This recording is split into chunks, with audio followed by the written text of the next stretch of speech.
It's about creating conversations that you can share. Arrow.net, ARROE.net. We are unplugged and totally uncut with Jason White. Whereabouts in the world are you today, sir?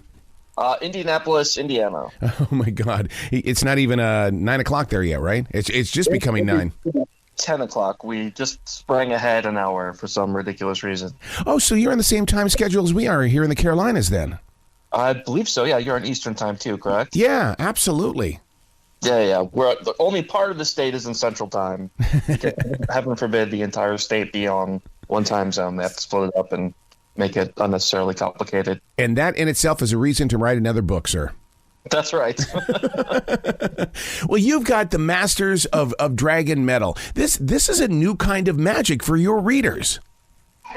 It is, yes. I think part of the concept is in the world we live in today, magic is gone. So there are basically just scraps of it that are remaining, and that's what the heroes of the story have to do, is they have to kind of use some of those relics that have those charges of remaining magic. You know, this sounds like the making of a video game. It could be a cool video game. It would be a cool cartoon or a movie, or none of that will ever happen, mind you, but it's all of those things.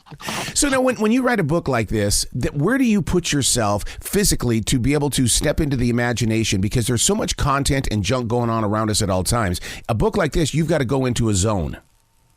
Yes, and luckily with COVID, I was kind of forced into a zone, so I found myself working from home as many people did, and it was during that time I would just before work and after work, I would just kind of sit on the love seat in my living room with my laptop on my lap, and I would just write, whereas before I would be using that time for commuting. I kind of stole some of that time back for writing instead, but just curl up on a couch with some coffee and my laptop. That's my zone.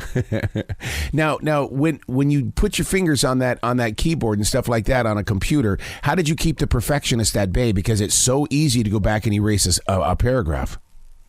It is. I think I was reading the third Dune book, and in that Dune book, there's kind of an extra from the author where he talks about his process for writing Dune, and I kind of used that for inspiration. He talks about how when he wrote, he didn't let himself think about commercial success. He didn't let him think about anything other than these are the themes that I want to focus on. And then, so these are the themes I'm going to write about, and he would just kind of go. So I kept just thinking back to that and just trying to focus on getting the words out onto paper and not thinking about whether the words made sense or whether the words would be entertaining. Just get it on the page and just go. Well, I'm glad you said that, because one of the things that I've learned as a writer, as well as talking with a lot of authors and things, and that is that you guys actually started off as being brilliant readers, and there are listeners who are readers that could easily become writers, but they need the inspiration from people like yourself. Yeah, no, absolutely. I think if you're someone who reads frequently, then you have the potential to be a writer. I think there are a lot of authors who post things online. Maybe they don't necessarily plan on ever publishing a book. Maybe they just write short stories or even fan fiction, but it's done brilliantly.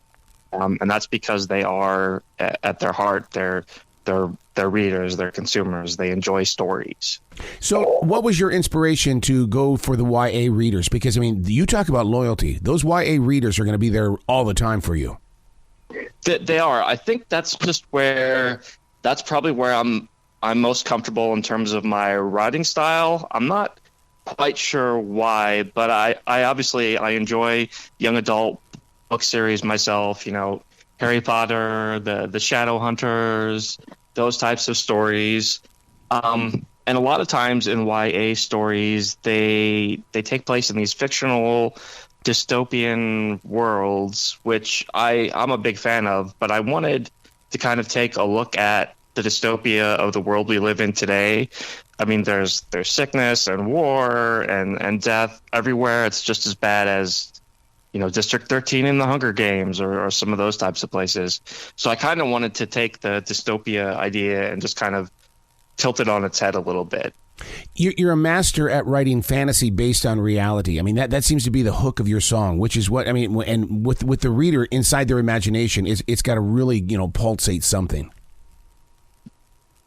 Well, thank you. I think, yeah, I really try to make it kind of cinematic in scope. I think a lot of the feedback that I've been getting so far from early reviews is that they can kind of see the story through a lens. It feels like I'm watching a movie in my head. So I really try to kind of get that kind of cinematic experience in writing as much as possible to try to really make it connect and move in the mind of the reader.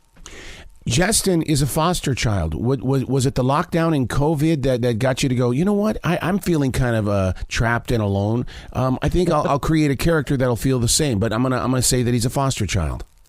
Yeah, well, trapped and alone is kind of my natural state of feeling. No, just kidding. But no, it wasn't COVID that kind of took me in that direction. I have just always, in what I read and what I write, I've just always found the stories of foster kids to be just relatable, something that has always caught my attention. And when you think about a lot of the popular characters in young adult fiction, a lot of times they are orphans or foster kids to some extent. So it was kind of a no-brainer to make the character be an orphan who is someone who could be easily I think we all, even if we have happy parents, I think we can relate to the stories of feeling lonely, feeling abandoned. That's something we can all relate to, regardless of whether we're orphans or even have a happy family. Dude, I was that kid that wanted new parents. I was ready to, fire those guys. Get me some new parents here. I don't know what it is I don't like about them, but I just don't want them. No, I hear it, man. I was the same way when I was a kid. I grew out of that phase, and I obviously love my parents now. They were always good to me, so I was lucky in that regard. I wouldn't have said that at the time, but hindsight and all that. But I mean, and that's something where I think for foster kids specifically, though, just when I was a journalist, I was exposed to a lot of the foster care system, juvenile detention system, and it's so kind of appalling what those kids could go through. And I kind of wanted to bring that onto the page. But I didn't want the story to be so depressing that people would turn away from it. So that's why Justin's kind of a smart aleck and amusing, is to kind of have that fun part of the story, so it's not all despair and gloom and doom every page. So yeah, but you got to like it, though, that he's a protagonist. I mean, come on. I mean, that gives him some depth and some personality. Oh, absolutely. I think he's a very interesting character to me. He kind of I plotted him out. I plotted out his backstory, but he very much just, once I start writing, his story takes on a life of its own. And I think going back to some of the early reviews that I've gotten for the book, a lot of people really, really enjoy his character. They enjoy his complexity. They like that he hates bullies. They like that he's not some kind of special chosen one. He doesn't have a special destiny. He's just a kid. And a lot of people seem to relate to that. So I'm excited with how he turned out. He hates boys, but yet you've made him a part of the LGBTQ community. Yeah, absolutely. And I did it in a way where I didn't want to make that. I didn't want to do that in a way that was super obvious, because for me, a lot of the fiction that I read or what I write or watch on TV, whenever you see kind of a gay or bi storyline, it's about them being gay, or it's about them being homosexual. Right. And I kind of wanted to have a story where it's not about him being gay. He just is. He's just a guy who likes other guys. Mm-hmm. So and he's not, him struggling with that isn't part of the story. He's struggling with a bunch of stuff, but his sexual identity, it's not really about that. He just is who he is. See, I love that. Because you're right. This way we're not taking our eyes off from the true story here. We're putting focus on what is going on. Mm-hmm. Yeah, absolutely. And that's kind of what I wanted to do, was normalize the LGBTQ side of the story, which it's still important to have that representation, but I didn't want to distract from the main story of the book. So I think that's spot on. Readers are going to discover this thing called dystopia. My God, that's such a great word. Say that again. Dystopia. It's such a great word. I mean, is it dystopia? Dystopia? Is it? I mean, what's the action in this one? I say dystopia. Okay. So, and I think the setting of the book is it takes place in our world. It's mostly in Chicago, but in our world, the battle of good versus evil is over. Evil won, and that's why everything sucks. That's why there's corruption rampant everywhere. That's why there's That's why there's war and fighting. And there were these 3 great schools of magic that operated in secret that I try to make the symbolism very obvious that I'm referring to religion. Hopefully that came through. But they were supposed to be fighting against the forces of evil, but instead they fought against each other, and they kind of allowed evil to creep into our world and kind of separate our world from magic. So, and as much as you talk about with, you know, that you've made it modernized and stuff like that, there's still ancient secrets. There's twisted monsters. I mean, there's things in here that, I mean, any age can step into this book and go, oh, this is all about me.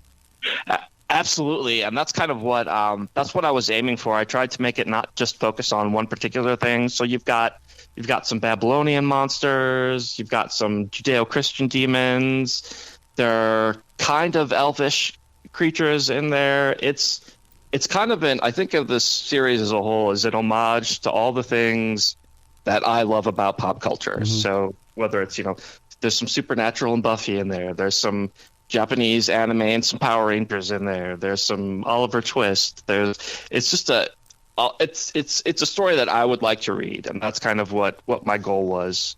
So to your point, I think absolutely there are things that, you know, some of my early reviews have come from adult males who have really liked the book. Some have come from, I've heard from some younger teenagers who really liked it. So I try to make it so there's something for everyone. So let's think like Shark Tank here now. Let's say that Mr. Wonderful is talking to you and he's going to ask you that question. Are you at Comic-Cons? Are you promoting this in areas where new readers that didn't know are going to reach out and grab your book?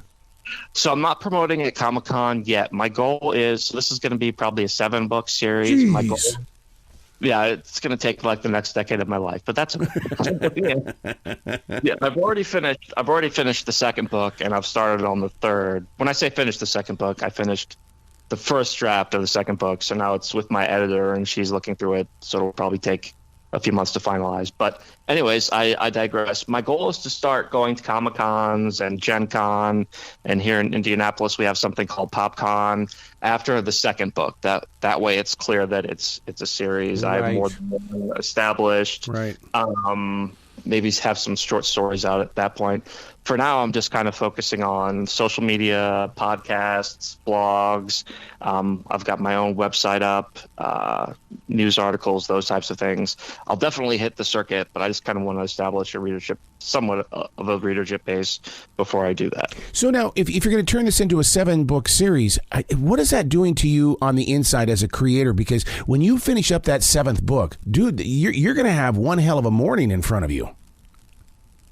In terms of what am I going to do when it's over? Well, I mean, because you're going to see, when I finish writing a book, I go through a mourning period. It's like, oh my God. I mean, 7 books into this, what is it going to be like when it's like, okay, I just finished it, boom. Oh, I want to go back and do a spin. Like I'll probably never be done completely. Even when I'm done with the 7th one, I'll go back and try to do maybe a spinoff. Okay. Or maybe a series about one of the supporting characters. I don't think I'll ever be done completely, but in terms of the core story, there are 7. I don't know that I'll allow myself to mourn because there's so much. The way I've built this world out, there are story ideas I've had on the shelves for probably 20 years. Wow. And I've been starting to pull from those shelves, and kind of fit them into this world that I've created. And I have pages of backstory. I have pages of lore, I have dozens of short stories. So there's a lot to the world outside of just Jestin and his story, where I could play if I wanted to. Now, I know that you say that you tap this out onto the computer and stuff like that, but I've got 28 years of writing inside this studio, but it's all neatly put away, taken care of, protected, and all that kind of stuff. Do you feel the same way? It's like you have this library of information, sight, sound, all this stuff, and it's like, oh my God, I can't wait to dive into it to create. Oh yes, absolutely. I have notebooks, like those little what are they called? Those black composition notebooks. Yes. I have some of those are filled with just handwritten notes. I have a few of those. Then I have a whole bunch of stuff online or on hard files. I have just pages and pages everywhere. that I could dive into. Don't you love that security though? It's almost like in radio we call it it's in the can, and when it's in the can, it's like I've got the security knowing that it's never going to be silent. Yes, but there is that security, but there's also a little bit of not anxiousness that comes from it, but what's it called when you have trouble deciding on something and sticking in that direction? Decider anxiety. I can't remember what it's called, but it's hard for me. So right now, for example, I think for the main story, for the main series, I'm good and I'm focused, but I'm trying to figure out what to put in that short story collection. And I keep going back and forth. I keep saying, okay, yeah, this story would be good, but then I'll change my mind the next day. So having so much, it's hard to kind of distill that into what I want to use for any given project. So it's kind of a double-edged sword, but that's okay. That makes it fun. That goes all the way back to the original topic when I said the perfectionist. How do you silence that perfectionist? Because that perfectionist wants it done right. Right, and that can only be done at certain times of the day, which is early morning before your brain has time to kick in, and then late at night when your brain is exhausted. I cannot write in the middle of the day at all, just because my mind will be firing off in 1,000 directions, and it's no use trying to get anything done from a writing standpoint. So. I was writing stories while before you even got into radio. What about you? Because you talked about your journalism and stuff like that. Were you writing stories then? And was the journalism nothing more than just your writing voice? You just found a different platform because you're still sharing stories. That's a good question. I think I've always written stories ever since I was a kid. I wrote fan fiction before fan fiction even existed as something online. I would just write. Like as a little, first grader, I would write little He-Man stories in a notebook. So I've always written journalism. I wouldn't call it my writing voice, but it's journalism is just kind of something I stumbled upon in college. The guy who lived next to me in my dorm, he worked for the student newspaper. I was working for a job. He said, "Hey, you should come work for us." So I did, and I just fell in love with it. I think it did allow me to tap into some of the writing skills that I developed and I just didn't do anything with. I also really loved with journalism the aspect of holding the powerful accountable, like being that watchdog for government and police, and even at a college level, I really dug into that. I think there's a lot of responsibility that comes with being a journalist. It's not just about the writing. It's about empowering the reader and shining a light on different aspects of society. And I guess, that is something that's carried over into my fiction writing, too. I just wrote about this morning in my daily writing about how it almost feels like modern day news media is all about going to a story, but they need to activate the story in people's lives. It's almost like playing the telephone game. By the time it gets around the circle, that story has completely changed. Yeah, that's true. The problem with modern media, though, you're going to get me off on a tangent, but I mean, so much of it is, I think there are still really good local newspapers that still understand how to do the news. That's provide context, give people information so they can form their own opinions, talk to experts, not just random people who used to be on TV. But with the television media, they cover everything like they would cover a sports game. It's all about entertainment and shock value, and it's not really news. And that's on both sides of the fence, whether it's the conservative media or the liberal media. Both the problems manifest differently, but both at the core have the same problem of they're trying to entertain. They're not truly trying to inform. So yeah. You got me on my media tangent. I'm sorry. So you spoke about a website. What's the website where people can go and give you some love? So it's dragon-metal.com because Dragon Metal, one word, was taken. Oh. They can also get there by jmichaelwhite.com. That is I have a blog there. I try to update it once a month. There's an email newsletter that they can sign up for. I have some exclusive illustrations on there that people can see. Cool. And it's pretty snazzy. It's simple. I like it. I've gotten positive feedback so far. So, well, in 1988 or in the latter part of the 1980s, a lot of those bloggers made this thing called podcasting. What's stopping you from creating your own podcast? I've thought nothing. I've thought about it. I think it's just motivating myself to actually do it because I've thought about it. It seems like fun. It sounds like you're having a good time with yours. And I've listened to a few episodes. You've got a good thing going on. I listen to a lot of podcasts, so I guess there's nothing really stopping me from doing my own. I think it just goes back to really trying to focus on the writing part and telling the story, and a podcast might distract from that. You're absolutely right about that, man. You can't mix the two in the way of, because what'll happen is that if the focus is on the podcast, when you go back to writing the story, you're actually writing for the podcast, and so that's been one of the struggles. Is that as a writer, am I writing for what I'm writing for, or am I writing because it's going to turn into an episode? Yeah, that's a good point. Is that how you kind of have experienced it with your professional endeavors? Well, what happened? I was a blogger first for radio because I'd been in radio, and then as iHeart started to downsize and stuff like that, all of a sudden the only thing I had was writing and producing commercials, and it was like, no, I need the performance. Well, where am I going to get the performance? And I go, oh my God, I write. I'm going to take from the writing, and not only that, but I'm going to talk to those that also write, those that create music, those that create books and things like that. That's where I'm going to go, because I'm going to get to the soul of writing. There you go. Well, that sounds like a good approach.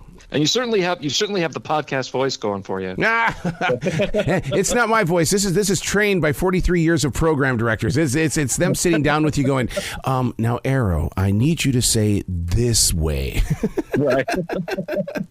Oh my God. If you could have heard me back in the 80s where they were telling me that when you talk over a Barbra Streisand song intro, please do not use a lot of energy. There are people out there having dinner. They want to hear Barbra Streisand. They don't want to hear you. Oh, that's awesome. Dude, you got to come back to this show anytime in the future. The door is always going to be open for you. Oh, well, thank you. I appreciate it. I'm glad you had me on. It was great talking to you. And yeah, I'd definitely love to come back in the future. Every time that you have a new book coming out, it's please do. Let's talk about it. Let's go through this whole entire 7 books in this series, and then everything that grows from it. Because in 25 years, I want to say, do you remember the first time we ever had a conversation? That sounds like a great goal, man. I appreciate it very much. All right, man. Will you be brilliant today, okay? Thanks. You too. Thank you very much.